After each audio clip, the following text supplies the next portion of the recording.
Hello there, dear listener. Here is the second episode of our bonus campaign Fallen Angels for KULT Divinity Lost that is running exclusively on our Patreon at the $5 a month level.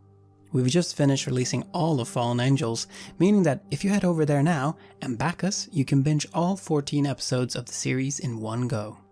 Starting from Tuesday, April the 28th, you will be able to listen to the adventure Clavis Inferna, also for KULT Divinity Lost, that has thus far only been available in Spanish, but is now possible for you to listen to via our Patreon. With that said, enjoy this second episode of Fallen Angels, and do check out the rest by following the link in the show notes or below this post.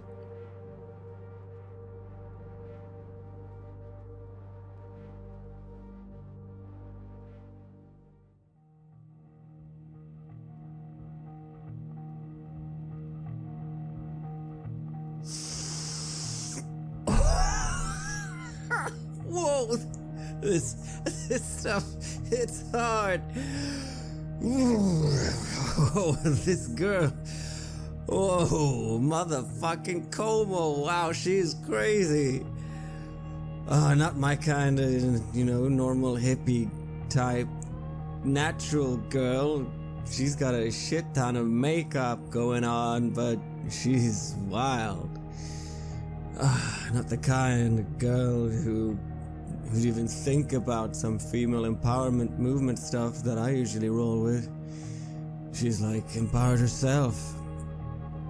That messed up stuff, a biker gang out in the streets, out in the wild, just taking what's theirs, taking every day. Man, I could get into that. But, I'm a skinny punk, some skinny art guy. What is she gonna... I don't know. Whew, that theater. That stuff Lizzie put on, that was messed up. I could swear I saw blood splatter all over Como's face, but... I don't know, I had some drink, because everyone else was reacting kind of the same way. Maybe it was this way, things are done now. It's some kind of projection. Those two people, that was messed up. I don't know. Who's that guy? Like some kind of... Whoa, he's coming right for us. What the hell? This is Red Moon Role-Playing. And you begin to move to do that when you notice that there's some commotion in the club, like there's something happening. There's some people that are pushing their way through the dance floor, actually sort of heading in your general direction. It's a group of men in dark suits with sunglasses on inside. They're pushing their way through the crowd, and they're led by a tanned man in his middle 40s, receding brown hair that's turning gray. It's kind of a haggard look to him. The 6 big men with him look like they're mob enforcers or like the Secret Service. Again, all in these dark suits and with the glasses. People move over and make room for them, but they're making a beeline directly for you. Let's bail, man. And I just try to go around, sort of stay out of their way. I'll do the same. But there's so much people because they've sort of been pushed aside, so there's a lot of people moving, so you find yourself having a slightly hard time actually getting away. Plus you're kind of affected by all the various refreshments that you have enjoyed during the night. So the lead man actually manages to catch up with you. You're kind of trying to push your way through when you hear him speak to you, and he says, "Excuse me, were you not in the company of some youths in leather jackets just now?" Oh yeah, I mean, what youths in leather jackets? And you're like unconsciously look for the Sephiroths, but they're not there. They're gone. Well, I was, but it seems like they're gone now. Why, are you a friend of theirs? He moves up to you. "My name is Joshua Jordan, and I'm looking for my daughter Cornelia. I have reason to believe she's present here tonight with you." Cornelia? Does she have another name? Not that I have given her at the very least. He's gotten mixed up with a less than reputable group of people, and I believe she may be in grave danger. I sort of look him over and I try to see if he bears resemblance of any of them? If he bears resemblance to any of the Sephiroths. Yeah. Yeah, alright. Why don't we then say that since you're specifically looking for that, there's something about him and Como, right? Yeah, that's Como's dad right there. And Cornelia, Como, yeah, okay. Sorry, man. They were just here. I'm sure if you go right outside, they got bikes and stuff. You wanna try and get them? Are you sure? And he sort of moves up in kind of a threatening way, and the other men come as well closer. Hey, man, I just met these guys. I don't know. Do you have a photo of her? And at this point, Elizabeth, she's moved away from her financial backers. Brian, you see her coming up. What do you do? I mean, I've not said anything, because this is all getting a bit weird, and I feel a bit sorry for Pine, because at the end of the day, I don't even think... Did they even mention their names? Yeah, they did. I'm kind of forgetting them already, and I'm kind of like, well, buddy, yeah, my friend's right. They came in here, they've been hanging around. Yeah, if you go now, you'll probably catch them on their bikes. Maybe they're leaving, but I'm afraid that's all I know, and I kind of just make my way to leave. So he raises an eyebrow, and just as you're trying to make your way to leave, Elizabeth actually comes up to this altercation that's going on here, and she addresses Joshua Jordan here. This is a private party, and you and your men must leave. You're not welcome here.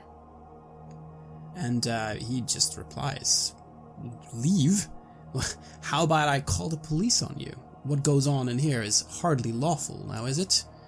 And he's obviously referring to the rather obvious use of illegal recreational drugs. And you would think that she would be threatened by something like that, but she just smiles, takes his arm, and begins leading him out by force. It's an odd sight, considering that Elizabeth is she's a slight girl who usually has a very quiet, unassuming demeanor, and here she is forcibly leading a much larger man out of the building without him putting up a fight. Wow. I just sort of stare at after that procession, her sort of leading him out of the place, and I just send a glance over to Brian like, ooh. I kind of laugh a little. I'm impressed. Nice. Bit of a weird situation. I'm like, well, shit, man. Looks like you've got a little bit of a kid running away from home. Dad's angry. Man, I mean, she looked young, but I thought that was the makeup. Shit. And somehow he is broken loose, and he just kind of comes running up to you with desperation in his eyes, and he's trying to hand you a card. Call me if you learn anything. My daughter is in danger. And Elizabeth comes back and just takes him out, and now one of the bouncers have come to support as well.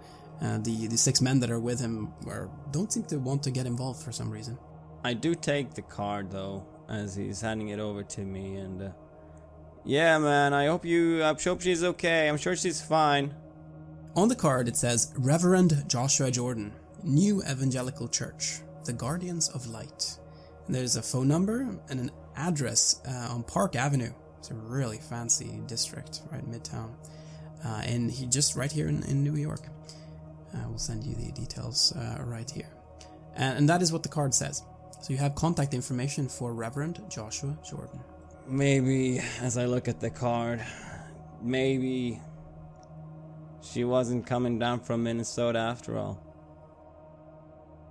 And Brian, you see this card exchange happening as well?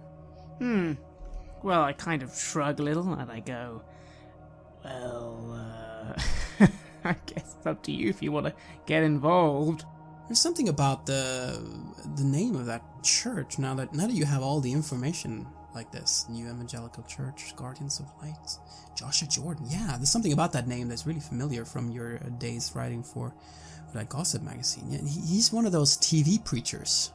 He has his own channel, actually. There's a lot of old people in the Midwest that give him all their life savings in order for a guaranteed place in heaven. Memorable story that made the headlines is that apparently Well, he was caught buying a private jet with this money. Apparently God had commanded him that he should own his own private jet in order to spread the word of the Lord.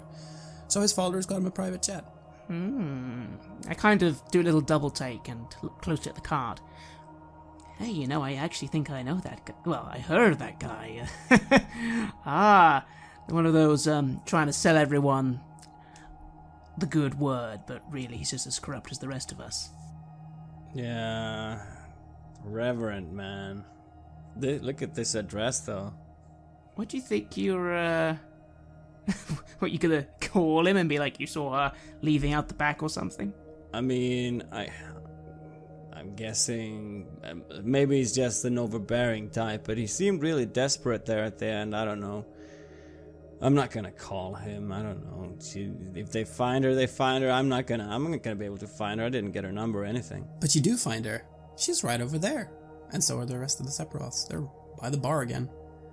They seem to have just come back, like, kind of nodding towards you. Hey, come on. What the hell? Did you see these guys come back? I talked to Brian. No, but, in my mind, I'm suddenly a little more interested because I'm trying to wonder, is there something going on here? Maybe there's a little bit of a story involved here. She doesn't like her dad. Maybe that could be an interesting article idea. Maybe. Although, then again, I kind of want to enjoy the rest of my night, but, I don't know. I'm thinking all this internally as I kind of just watch what Pie does. I, sort of nod towards them, and I was thinking, maybe we're kind of done for the night. I'm not sure. I mean, me and her, that is. Maybe I'll just enjoy the rest of the night dancing and maybe even find someone else. I don't know if I'm on a roll.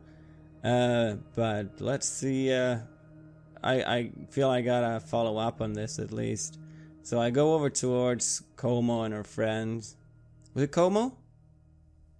Yeah. Just before he does that, I kind of reach down my neck and I just very quickly take out my camera and take a photo in their general direction. Flashes, and I put it away and I just wait for the photo to develop, and as it's sort of, developing slowly in my hand, I'm like, you know what, Piety, you go say hi to your friends. Where's Elizabeth gone? I start looking around for her. Yeah, you start looking around for Elizabeth, while Pied, you're right there with Como and the Sephiroths, and Como moves close to you and then takes your arm. Hey, did you just see that little procession? It's my dad. He doesn't approve of how I choose to live my life. Reverend Joshua Jordan, I say, and I sort of look down at the card. Well, I could see that being a bit of a problem if you're trying to break free and stuff. I imagine growing up with that hanging over you. But fuck him. He can live his life and I'll lead mine, right? Yeah, I get that. I mean, sorry, I kind of want to ask, but I kind of don't want to ask, but how old are you? I'm 25. Is she lying? Do you want to roll for read a person then? That's a 9, actually. Well, I just want to make sure that I haven't committed a crime or anything. Mm-hmm. So when I ask that question, how old are you, and she responds, I had this kind of edge to the question that I didn't really mean, as if I was really skeptical about her, and that I didn't really want anything more, and now I feel a bit bad because now I kind of, yeah, it was as if I didn't really trust her, and she just, don't worry, I'm not jailbait, all right? It's perfectly legal, all right? Don't worry. I know I look young. Don't worry. Okay, yeah. It's why would he do that if you were 25? I just find it a bit funny. He just wants to control you, is that it? Yeah, well, Yeah. I'm his daughter, right? I mean, you'd care about yours, right? Yeah, of course I would. I mean, yeah. I don't think he has bad intentions or anything. It's just, it's just misguided, that's all. When did you last talk to him? It's been a long time, but he's been He's been trying to find me, and he's found me now. So yeah. What's the deal with all these like Gestapo goons he's got around him? I think he's just hired some security company to help him. Their church, they're not really like that, but they have a lot of money, so you can get your own secret service for that. Well, that's fair, and I guess. I good you're happy what you're doing, and that's all good with me. And a man comes up to you, and Como immediately moves to hug him. And hey, you guys, this is my friend Wolf Steiner. Hey man, you're the I heard of you. You're the sound and light technician. Yeah. So Wolf Steiner is a thin and pale man with fair hair and watery blue eyes. He's dressed in a baggy 90s suit. Diego, Lorenzo, Moon, you guys having a good night? It's still young. You should come join us at Ricky's on 119th Street after midnight. And then he sort of turns to you guys as well. The Sephiroth, they nod like, yeah, the night's not over yet. Hey, you're friends of the Sephiroths? You should come too. Yeah, man. I mean, we know Elizabeth too, so we're in the circle, yeah. Yeah, man. It'll be something else, a real event. Come along and you'll see. He says, and he hands over a matchbox with an advertisement for the bar so that you can find your way there. Oh, private invitation. You love to see that. Yeah, man, you should come later on. Yeah, but you enjoy the core first, and after midnight. Yeah, so still some more time here, huh? Yeah, I kind of look at my watch, but it's got to be like 11:30 now or something. I don't know. Yeah, it's getting close to there, but I think with after midnight, he's probably referring to quite a bit later. This seems to be one of those really late night things. But he speaks to the rest of the Sephiroths, and then he sort of just moves off. It's a rather short interaction that you guys have with him there. Elizabeth comes back. Wonderful. Yes, I feel, because I didn't go over to join Pied when he went to talk to the Sephiroth. I was staying by the bar, and I was looking for Elizabeth. As I was waiting, though, I've been shaking that photo. Shaking. Finally, good photo? Have I got a good photo of her and her friends? Yeah, kind of. I mean, you're taking it in a club where there's a lot of like strobe lights and smoke, and it's dark, so it's not like a fantastic picture, but you can make out the faces mostly. Yeah, you have something at least. Basically, I'm thinking maybe in the morning I take this to Janice at the office, and I don't know, can we do something with holier than thou priest's daughter, punk rocker, something like that, like a little scandal piece. After all, fuck the guy. He thinks he's better than everyone. Turns out he's not. That's a good story. Yeah, exactly. So you have that picture, and Elizabeth, she's just kicked out Reverend Jordan, and she's shaking her head. Hey, everything okay? Nerves, some people. Making people afraid of death. Giving them their life savings in return for reassurances of a place in heaven. I mean, heaven, first of all, what the hell? People are so gullible.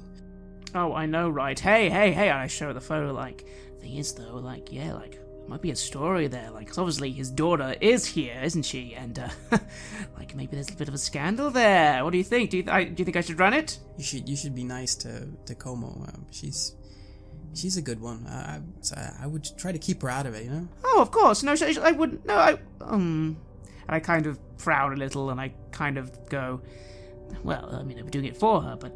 okay, no, you're right. I kind of put the photo in my jacket, and I kind of think, yeah, you're right. I don't want to ruin things for her, I guess. All right, but there was some potential there. Oh, mind you, though, you handled him very well. I'm impressed. Thanks. Yeah. Well, we have to deal with disruptive elements at the theater once in a while, so you learn how to get a good grip of people, So, and you're starting to feel like, yeah, you are drunk, and did you do some drugs tonight as well, or just alcohol? I think I've only done alcohol tonight because I haven't really been offered anything. It's not that I wouldn't have done it if I wanted, but yeah, I've definitely had a few drinks. Mm-hmm. So you're starting to feel pretty drunk, actually, yeah. But in that good way. Still at that point where you want more, and the same with you, Pied, actually. And Elizabeth sort of brings you all together with the Sephiroths, and it's her, and she says, "Hey, I think we really should bounce. We should go. The cops will probably raid this place shortly. Given that Jordan said that he was going to call them, the recreational drug usage on display here isn't exactly legal, so unless we want to get caught up in a raid, we'd probably better go. And I know of what should be an amazing party in Spanish Harlem. It should be great. So would you like to join me? You're all invited, of course. She points to the Sephiroth as well, and they just nod. Yeah. I certainly would. Is that the one that Wolfson was talking about? Nope. Oh, okay. I mean, what are you gonna do, guys? And I look at them, the Sephiroth. We'll go with Elizabeth. Spanish Harlem sounds good. We can still go to Ricky's later on. I mean, I'm sure they'll be doing it all night. Yeah, I just don't want to miss if they had something special going on. But yeah, okay, let's do that. Sounds great, says Como then as well. Hey, we can get you there on our bikes. Yeah, just look out for the Catholic mob outside or whatever. And you all begin leaving the core in that case. And the Sephiroth, they don't seem to be that affected by all the drinks and drugs that they've consumed. They seem to know what they're doing, and I guess you've been riding with people who drive drunk before? Have you? Like on a bike? Or like on anything like a car? Is it something that happens? Yeah, I mean, just like bicycles and stuff, yeah, sure. Bicycles, but not like motor vehicles. This would be a first in that case. Alright, what about you, Brian? Well, where is Elizabeth going Oh, on of a course, bike? Yeah. Oh, wow, okay, I guess then I kind of... Ugh. I suck it up and do it. You know, why not? I'm trying not to think about a road accident. So, you're all leaving the core and you are walking toward the Sephiroth's Harleys that are parked outside.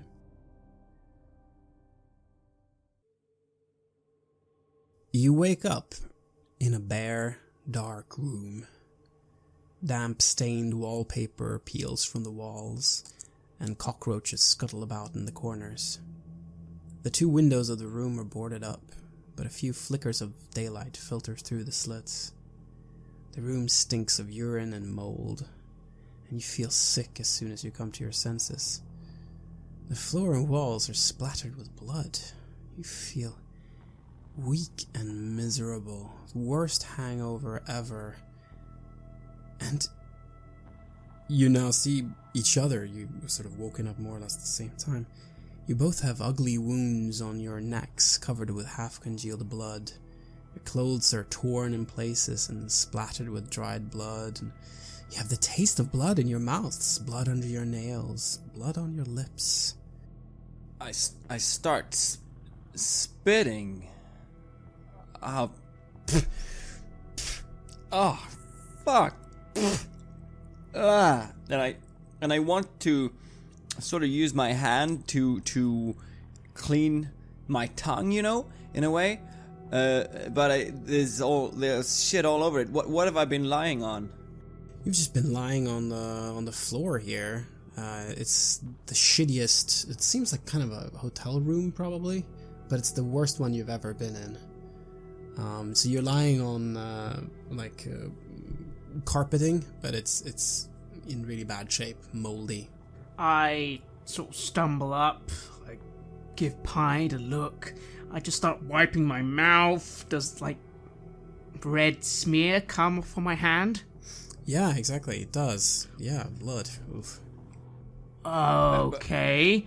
And I kind of, in a daze, my head is killing me. I start reaching into my jacket. Like, do I have my fucking wallet on me? Where's my camera? Shit, your wallets are gone. All your credit cards, driver's license. Shit, fuck. Camera's gone too. Fuck. Are we wearing the same clothes as yesterday? Yeah, you are. Oh, fuck. Well, Shit. in my wallet, wouldn't have actually had much, just some money. That still sucks, but, you know, I'm used to the idea of getting fucking robbed, but my fucking camera, man, and it's an odd afterthought, but I feel for the photograph I took. You feel around in your pockets to see what you have. This matchbox from Ricky's bar on 119th Street. That one's there. Then you can't feel the photo. What the hell happened to that one? Phone's gone, obviously. The phone's definitely gone, yeah. For whatever reason, your work pager is still on you. You have a pager for work so that they can contact you. Like, not that you use it super often, but you have one. Pied, you have the contact card to Reverend Joshua Jordan, but that's it. How do I feel like in my body? I sort of stagger up.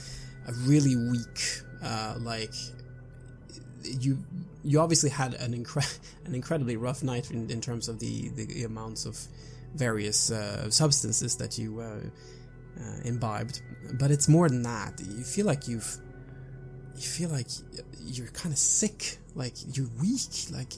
I'm sort of patting my body down. Is there an area that hurts? I guess the neck area. There's like half congealed blood there. And I touch it, and I feel this sort of stickiness. Yeah. And oh shit, what happened? I kind of stumble to that window, or the barricaded window. Can I see anything through it if I go up? I kind of stumble to it.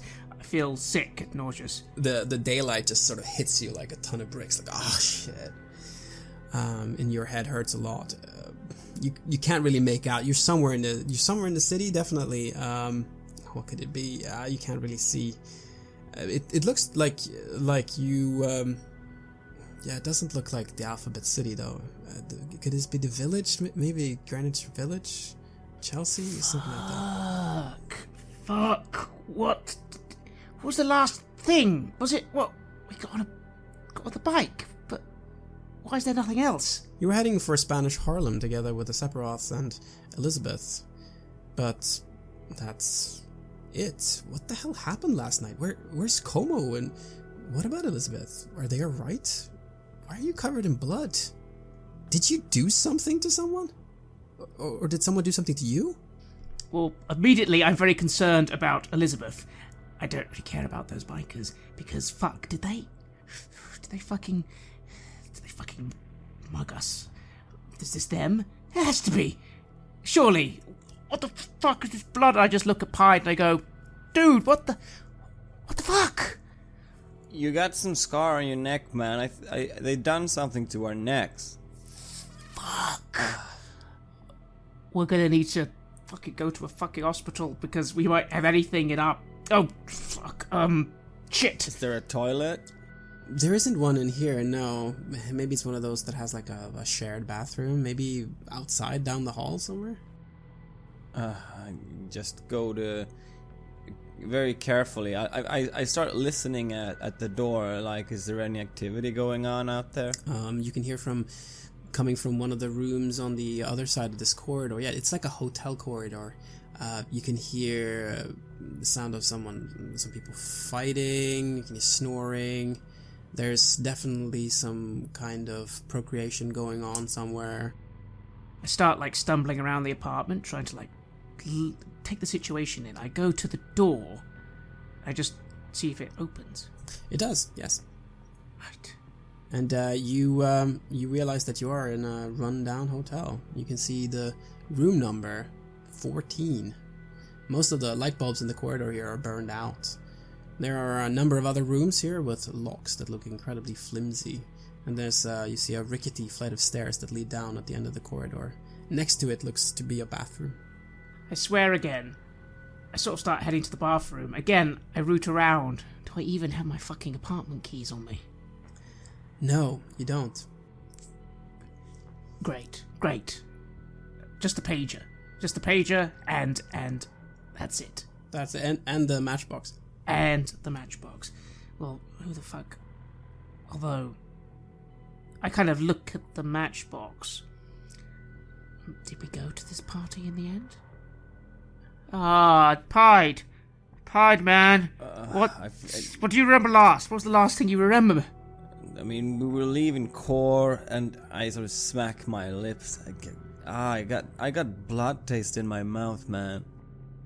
I nod, and I kind of just rush to the toilet myself to just turn on a tap, and I need to get this stuff off me. I start trying to wash my face. And you run in there. It's a very filthy bathroom. You start to clean off your face, and you look to the side. You see that the bathtub here is filled with some sort of decaying organic matter. The stench is really horrible. But the water keeps coming out of the tap, so... I kind of fight the urge to retch, and I don't have time to think about this. We need to get washed. I can't do much about the fucking clothing. We're gonna look like freaks, but I suppose is it as bad on the jacket as on the shirt? The shirt, it's very visible. The jacket, it's maybe a little bit darker, so it doesn't stick out as much there. Once you get the worst of the blood off, you look like you're coming back from a really rough night out, but this is New York City. No one would bat an eye. That's good. That's fine. I just tried my best to freshen up, coming out looking a state. I nod to Pied and say, Pied, okay, you wash up, we get out of here, and we, Yeah, I want to go home. And I sort of push by you and get into the bathroom to try and get some of the stuff off of me as well. And you see this bathtub with this decaying organic matter in it. What is that? And I can't help but look closer because I have to look closer at everything. Is that like a tiny skeleton there? Are these like decaying rats? Is that it? Ugh. And I get hit by the smell. And I try to just get off the most visible bits of blood on me. Is there a mirror there, I guess? Yeah, there is. So how do I look? You've got blood on you. You look incredibly like haggard and tired. Like, you look really hungover. But yeah, you clean yourself up, and yeah, I mean, you don't look great, but you look in a way that the people wouldn't think twice necessarily after you cleaned up, as long as you get the blood parts away. I mean, and you can do that with a little bit of work. I do that, and then I come out and I say to Brian, "Hey, Brian, let me just look at that thing on your neck?" Sure. And I try to look closer. What is that? It's really difficult to make out. Is it a little sting, or is it like? It's like it's an area that is where some blood apparently has come out, and it's sort of congealed, and it's like it's the reddish, bloodyish area. I mean, it looks almost like a birthmark at this point, a large one. I don't know what that is, man. Well, we're gonna need to. Okay, first of all, we need to get home. Come back to mine, I think. Let's not go to yours. If we can get in, I'll have to call the landlord. Somehow. I live close to you anyway. Yeah, sure. We'll go back to mine, get access to a phone. I want to ring Elizabeth, find out she's okay, and then I know a clinic we can go to get checked. That a couple of friends I know use it. They won't ask questions about the you-know-what we may have taken, but I think we need to get checked, man, because... As long as it's not too expensive and stuff. I'll have to probably... Yeah, you don't have any money. Well, I will at my apartment, hopefully. If I could get into my apartment. But I can't get... I'll be able to get in my apartment. They can't... I know I live... They know I live there. We'll deal with that. Let's just focus on getting out of here first, yeah? And I kind of reach for the matchstick. Mm-hmm. Here's the thing, man. Do you think we went to this place? Maybe we went to this place. I try to think. Can I remember anything of that? Going to Ricky's? No. Yeah. I mean, no, I don't know, man. Honestly, my head just hurts. It's all right. I'll have fresh clothes. Yeah. And if we can't get into mine, then we have to get into one of our homes. Let's change. Let's eat. Yeah. Let's Okay. I just wanna.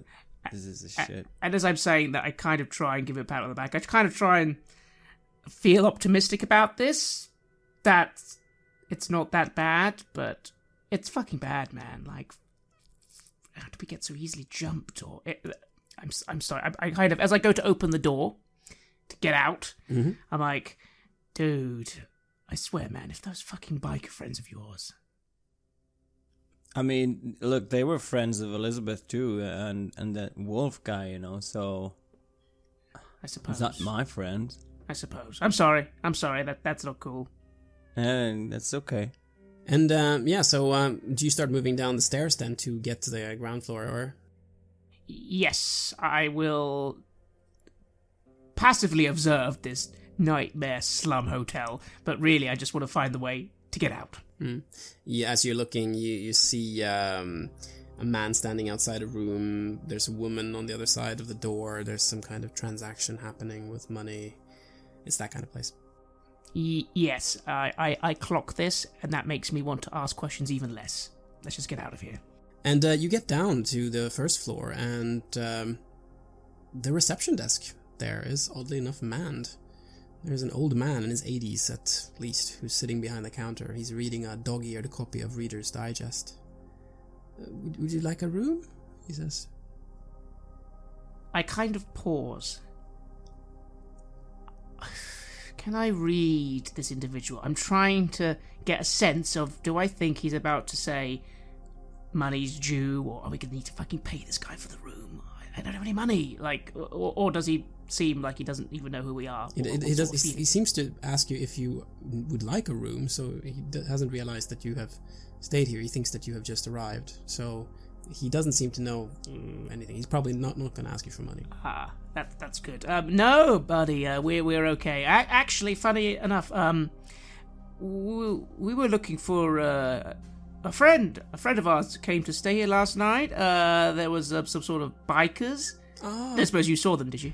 There was a group of youths dressed in black leather jackets. They came down the stairs at sunup and met a woman who's also dressed in black in the foyer. They left the hotel together.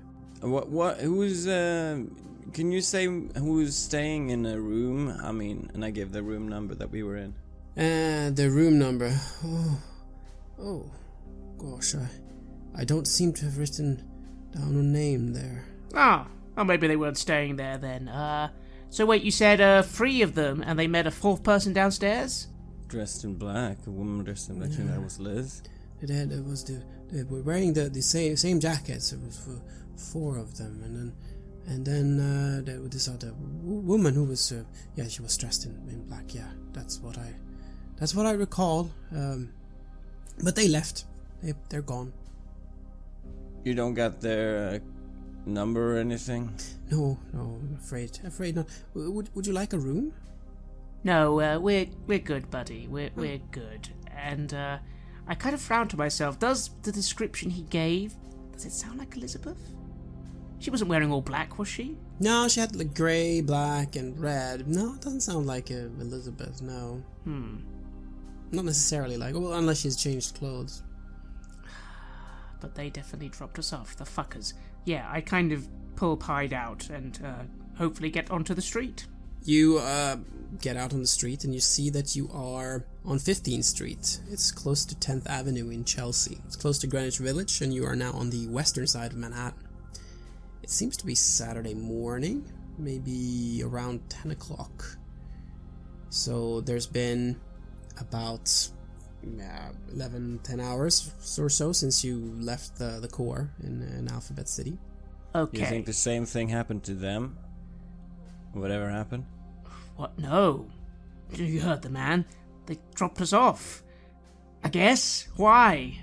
Oh, why would they drop us off in the middle of a hotel room in the middle of nowhere? I mean, I'm just saying that maybe they were in the same state as us, waking up in a room like this and just in another room. Brian, you know that there's gonna be more. The Agamemnon is running tonight as well.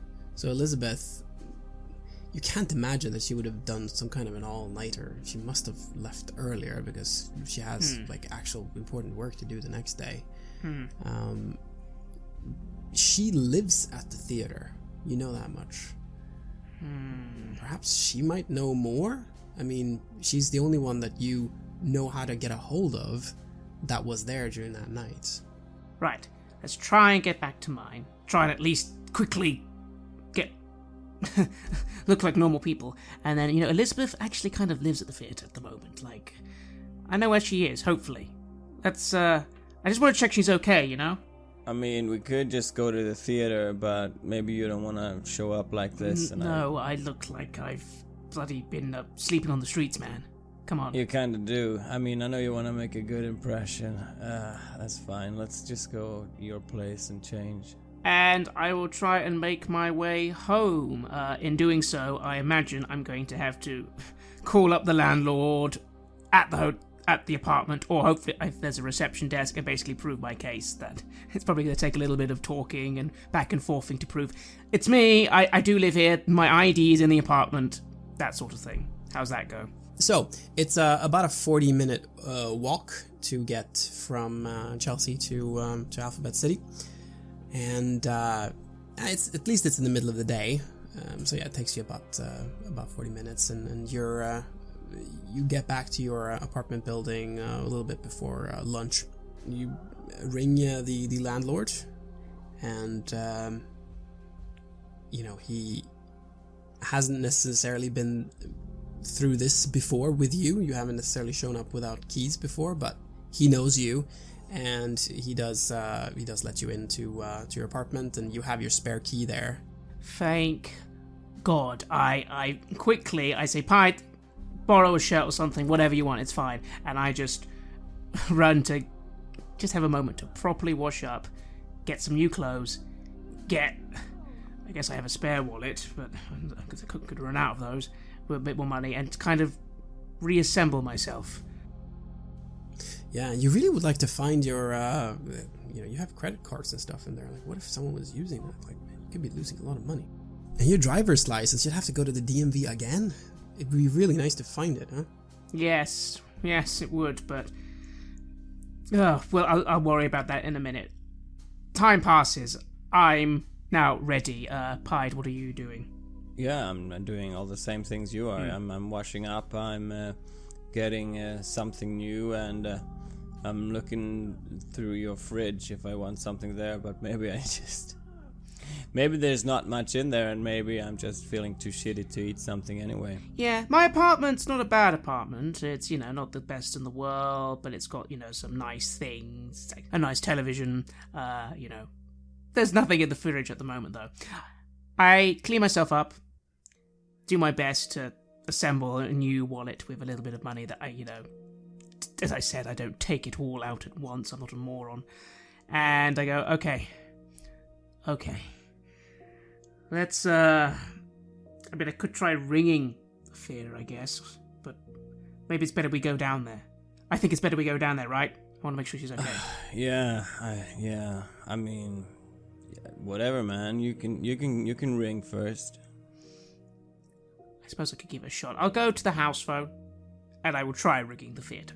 You try to ring the theater, and you get no response. Fuck it. I put the phone down, like, I don't know. It's not being answered. Let's just go. And I kind of almost don't even wait for Pied, because she's now my main concern, and I just head out the door.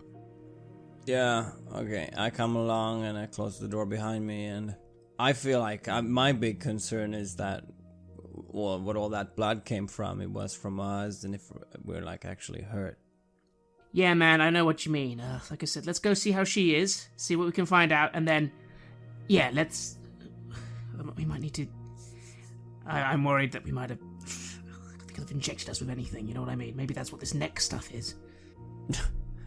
Yeah, maybe that's it, Someone just attacked us with something I don't know. I didn't carry too much on me, but I guess I lost a few dollars. As long as I have my kidney, it's like, and I made a thing out of checking my body as I was changing clothes. As did I when I was in the shower. No, there's nothing. You have some scratches. It's primarily just this neck area, really. And you a little bit bruised up on your legs in some places, like you've been moving quickly and fallen or something like that. But that's about it, really. Nothing aside from the neck part that really stands out. Okay, well, in that case, we make our way to the theater. Alright, so you move on to the East Village and to Theater Mondo. You can see that the lights are on the second floor, which is where Elizabeth has her offices. Great. Can we just go in? You move to the door, and the door is locked, but I don't know, perhaps you can... So there's a bell there. I ring the bell. Well, just a little bit of time passes, and the door is opened, and it is Elizabeth. She's there.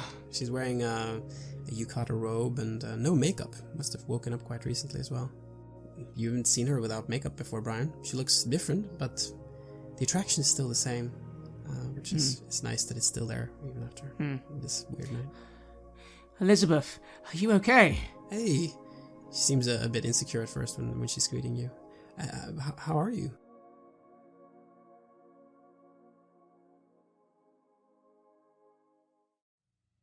You have listened to an episode of Red Moon Roleplaying, where we played the campaign Fallen Angels for KULT Divinity Lost.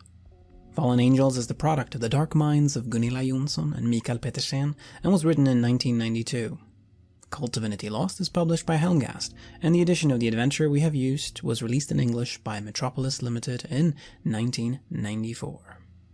The music was made by Atrium Corsari and was used with permission from their label Cryochamber.